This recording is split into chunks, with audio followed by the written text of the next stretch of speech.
Welcome to the TourAI podcast. Today, we're diving deep into a place that's really been getting a lot of buzz lately, Albania. Absolutely. Yeah, for this deep dive, we've sifted through, well, quite a stack of sources.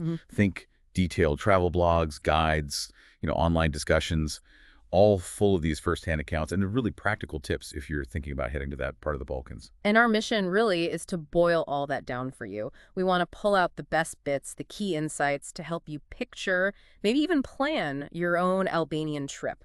Correct. We're focusing on four main areas that kept popping up: Tirana, the capital, then Berat and Gjirokastër, those historic cities, and of course, the Albanian Riviera. So, before we get into specifics, let's cover some general tips that came up again and again. First thing, safety. What's the overall picture? Yeah, so the sources really emphasize that overall it's quite safe for tourists. They consistently mention how warm and welcoming Albanians are, especially, once you get outside the bigger cities. That's really good to hear. Any specific warnings, though? Just the usual stuff, really. Common sense things you do anywhere. Pickpocketing can happen in busy tourist spots, so just be aware. Oh, and one specific, more serious note, if you're planning on hiking way off Pest near the Kosovo border, be cautious. There's still a mention of potential risks from unmarked trails due to old landmines. Okay. So definitely stick to marked paths in that specific area. Okay, noted. Good advice. Safety first. Right, so exploring. How do you actually, get around Albania? Well, within the towns and cities, you'll find a lot of it is actually very walkable. It's a great way to soak things in Nice. for longer stretches, or if your feet are tired, local buses are super cheap. We're talking like 40 leek for a ride. 40 leek. Wow. Taxes around in the main cities too, but a big tip from the sources. Always check the meter is running. Apparently, quoted fares can be kind of high sometimes. Metered starts around 300 leek, plus maybe 300 per kilometer. Gotcha. And just for everyone listening, ALL or LEK, that's the Albanian leek, the local currency. So 40, AL is 40 leek. Exactly. And traveling between cities is pretty straightforward too. Regular bus routes connect the main places. Usually you don't need to book ahead, just rock up at the station. Yeah. Costs and times seem reasonable. Like Sarandi in the south up to Tirana, that's about 5 hours, maybe 1,700 lek. Berat to Tirana is quicker, under 3 hours, around 400 leks. Similar for Vlori to Berat, about 2 hours, 400 lek. Okay. Buzzbud was mentioned as a useful site for checking routes and prices if you like to plan a bit more. Sounds like a good budget way to go. Yep. But what if you want more freedom? Get off the beaten track a bit. Then renting a car is definitely the way to go, according to the sources. It gives you that flexibility for harder-to-reach places. Prices start around, say, 1,500 lek a day. Okay. Big thing, though. Yeah. You must have an international driving permit, an IDP. And the descriptions of driving, let's just say they were colorful. Uh-oh. Yeah, not for the faint of heart came up. Roads can be adventurous, sometimes rough, especially these mountain passes they mention. It requires careful driving, maybe squeezing past farm stuff. And parking in cities sounds like, well, chaos sometimes. Aha. Okay, so embrace the adventure if you drive. Pretty much. It's part of the experience. And when you need a break from all that driving or walking, what about places to stay? There's a good mix. Hostel dorms are cheap, starting around 950 leek. Private rooms in hostels or budget hotels, maybe 2,450 to 3,500 leek. Right. Airbnb is big there too. Private rooms, full apartments. Prices range from maybe 1,800 leek up to 5,800 leek or more for a whole place. And campsites are an option too, around 1,200 leek a night. So yeah, options for every budget, really. Great. Okay, those basics are super helpful. Let's jump into our first main stop, the capital, Tirana. The sources paint this picture of a city that's just buzzing, changing fast, really vibrant, cosmopolitan. It really is. Skanderbeg Square is the heart, always busy. But wander off the square and you find streets packed with cool cafes, trendy little shops, art galleries, and the nightlife, especially in the Bloku area, is apparently booming. They even mention specific places like Charles as being popular with foreigners. Sounds lively. But Tirana also has this other side, right? This really heavy history, especially from the communist era. Absolutely. That's a key thing the sources bring out. The past feels very present there. Two places you really have to see are Bunk'Art and the House of Leaves. Okay. Bunk'Art is this huge Cold War bunker turned into an art and history space. It gives you a real sense of, well, just how extensive that whole bunker building program was. One source did mention it might be a bit dusty inside, just a heads up. Good tip. And the House of Leaves? The name alone. I know, right? Ooh. Sounds like a spy thriller. It's a museum of secret surveillance located in the old secret police headquarters. It's pretty powerful. Gives you a sobering look at life under occupation And then communist rule, the spying, the persecution. It cost 700 leaks and really provides crucial context for understanding Albania today. Wow. That contrast between the modern buzz and that intense history sounds quite striking. What else is there to do in Tirana? Well, you can rent bikes. Bike lanes are popping up. Obviously, loads of restaurants, clubs, places for billiards, theater, opera, cinemas too. And then there was this, well, unique activity mentioned, shooting ranges. Really? Yeah, places like Roga on Kavaja Street or Poligoni Action Target near the football stadium. Apparently minimal instruction, paid per bullet, like 60, 80 leak. Definitely different. Huh. Okay, maybe not for everyone. What about if you've got a car? Things just outside the city. Yeah, a few spots mentioned. Petrella Castle for history and views, Farka Lake for some peace, the Big Mother Albania Monument, Pomja plus Lapidari, a hill near the city lake with good views. Yeah. Even go-karting out in Kombinat or agro-tourism, places like Yuka Farm, which is actually near the airport. Speaking of the airport, getting into the city, best way. Cheapest because the airport shuttle. Right. Costs about 400 leak, takes maybe 30 minutes, runs 6 a.m. to 6 p.m., drops you near the National Museum, which is handy. Taxes are way more, like 2,500 leak. Shuttle sounds like the winner then. Okay, let's leave Tirana's energy and head south to Berat, the city of 1,000 windows. UNESCO site, looks absolutely stunning in photos. It really is beautiful. Berat goes way back 2,400 years. It started as an Illyrian settlement, then became this major castle town. The old part is incredibly well preserved, split into 3 areas, Mangalam, Gorica, and Kala, the castle district.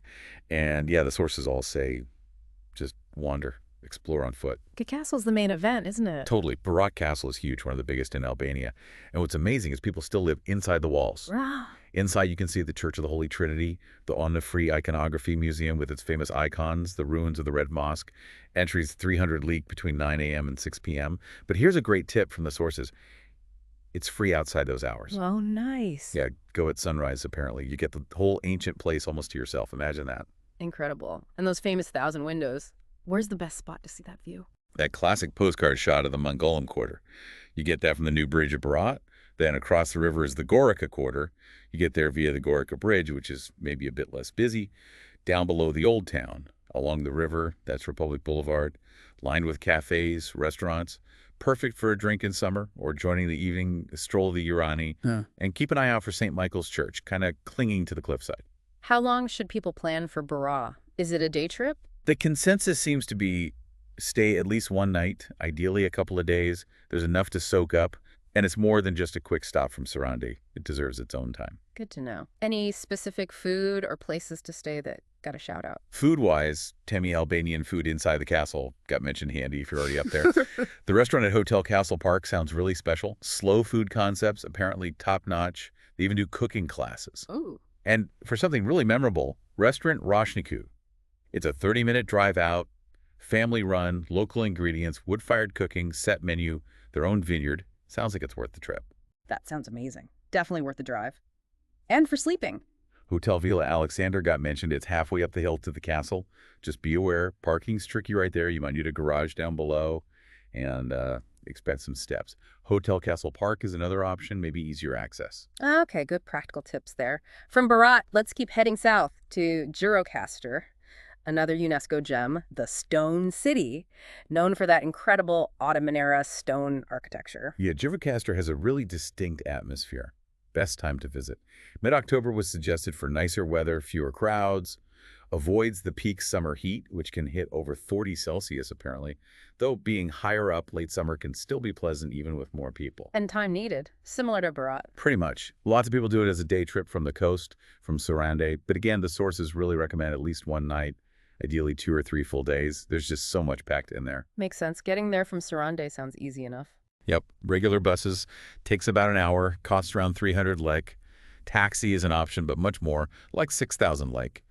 Once you're at the bus station in Gjirokastër, it's a bit of an uphill walk, maybe 30 minutes, to the old town. Or you can hop on a local bus for about 30 lek. Accommodation tips for Gjirokastër. Bed and breakfast Kotoni came up as a good mid-range place. Right. Great breakfast, views, location. Friends Hostel was also mentioned for a budget option. All right, the Stone City itself, what are the absolute must-do things? Good place to start is the Gjirokastër obelisk. For a panoramic view, get your bearings. Then obviously the Castle Kalaja i Gjirokastër, it's huge, really impressive, and holds the Gjirokastër Museum inside too. Okay. And wandering the bazaar is essential. It's this sprawling Ottoman-style market area rebuilt after a fire. It has this amazing black and white stone pattern on the ground, supposedly all laid by one master stonemason. Wow. Yeah. And a top tip was, go early in the morning before the shops open. You see more local life, and you can really appreciate the architecture without the crowds. Look out for specific craft shops, too, like Yoka Mazzini for embroidery, Anasis Petridi for woodwork. What about the Bazaar Mosque? Right, built in 1757. Its survival story is interesting. During the communist era, when religion was banned, it wasn't destroyed because it was repurposed as a circus training school. No way, a circus school. Yeah, so it was spared. Quite a story. Gjirokastër also has that bunker connection, like Tirana, doesn't it? It does, and this one sounds particularly fascinating. It's the Cold War tunnel, a bunker from the 70s or 80s. Mm. The key thing the sources highlighted is that it's apparently unaltered, unlike the museum ones in Tirana. This was built for about 200 party elites. Unaltered, wow. Yeah, you can take a 30-minute guided tour through its, 59 rooms, see the original generator, mess hall equipment, offices, even a conference room right under the castle. Tickets are 200 lek. You arrange tours via a local tourism office, check times at the info center near the entrance, and definitely bring a jacket. It's apparently a constant 16 degrees Celsius down there. Chilly. That sounds like a seriously powerful glimpse into the past. And those famous stone houses. Oh yeah, the fortified houses, the Kuli. There are over 500 listed as cultural monuments. Touring one or two gives you a real feel for traditional life. Ziggy House was mentioned, twin towers, arches, painted walls inside, 250 lek entry. Skanduli House sounds even more detailed. Dates from the early 1700s, 300 lek entry. The sources mention the caretaker is like the 9th generation of the family living there. Speaks French and German, apparently shows you all sorts of bunker for cannon fire, old bath areas, hammams, even a hidden mezzanine where women could watch guests without being seen. Incredible details. 9th generation. That's amazing. Any other areas within Gjirokastër worth exploring? The Manilad Quarter got a good mention. It's a historic neighborhood, south of the castle, higher up. So you get these amazing views back over the castle and mountains. It feels quieter, more local. And look out for garden fences made from old cutlery sheets, apparently. Good spot for restaurants, too, like Taverna Tradicional. Repurposed cutlery fences. Okay. Yeah. Any day trips from Gjirokastër? Yep, the usual suspects. The Blue Ice Spring is super popular. There's also a field of bunkers just off the highway loads of those concrete mushrooms. Some you can apparently walk inside. And if you have a car, you can drive to see Ali Pasha's aqueduct near Tepelina, a bigger version of the one near Gjirokastër. Ah, yes, the aqueduct near Gjirokastër. You can hike to that one. You can. It's what's left of a huge aqueduct built by Ali Pasha. It's about a 45-minute uphill walk from the castle. Path gets a bit rocky near the end to reach the dry riverbed. People apparently climb on it, but sources say probably not the best idea given its age.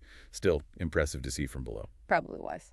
Okay, let's wrap up Gjirokastër with food. Any standouts? Restaurant Pachimi was mentioned as a top pick.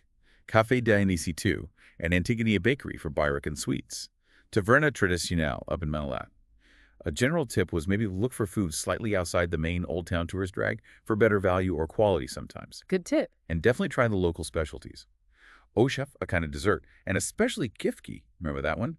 Described as the only truly Gjirokastër-specific dish, hard to find elsewhere. The little rice balls with herbs and egg, fried. Gotta seek those out. Qifqi, got it.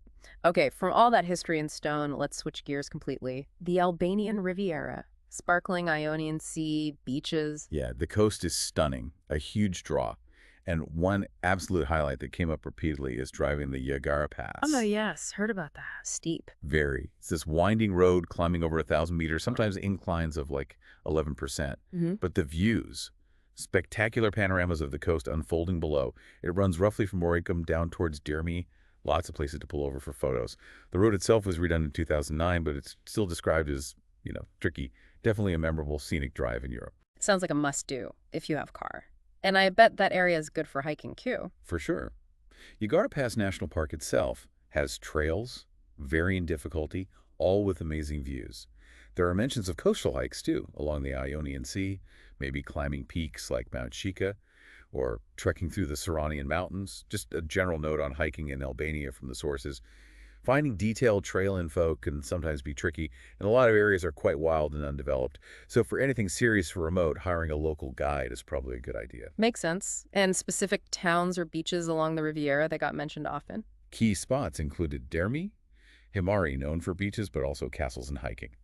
Haley Beach, popular for camping and apparently quite the party spot in summer. Samil, way down south, famous for its pretty beach and little islands offshore. And Sarande, which is the main sort of hub city on the southern coast, port town. Lots of beaches around there, too. Okay, brilliant. We've covered so much ground. Tirana's buzz, the history in Berat, and Gjirokastër, the beautiful coast. Before we finish up, let's just quickly recap some of those must-try Albanian foods that popped up. Oh, yeah. Food is definitely a highlight. Bayrak, you'll find it everywhere. Savory pastry, different fillings. Delicious. Tavikosi, often called the national dish, right? Lamb baked in yogurt, originally from Elbasan. Tartar, that cool, refreshing yogurt and cucumber appetizer. Perfect when it's hot. Flijim, more a northern thing, like layered crepes served with cheese or yogurt. Pispili, cornbread with leeks or spinach. Good with yogurt, or maybe for a gazy. And the Gjirokastër special. Qifqi, those unique rice balls. Gotta try them there. Yeah. For dessert, Triles, that 3-milk cake, really popular. And then, classics like dolma japrak, stuffed vine leaves.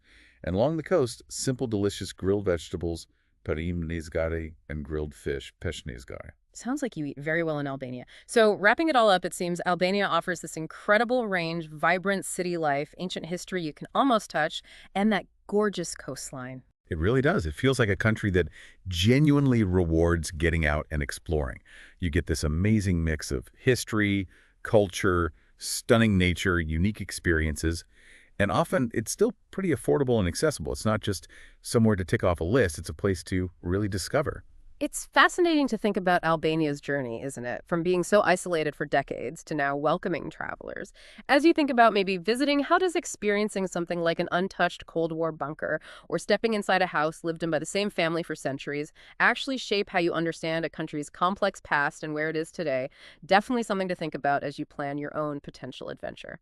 Thank you for listening to the TourAI podcast.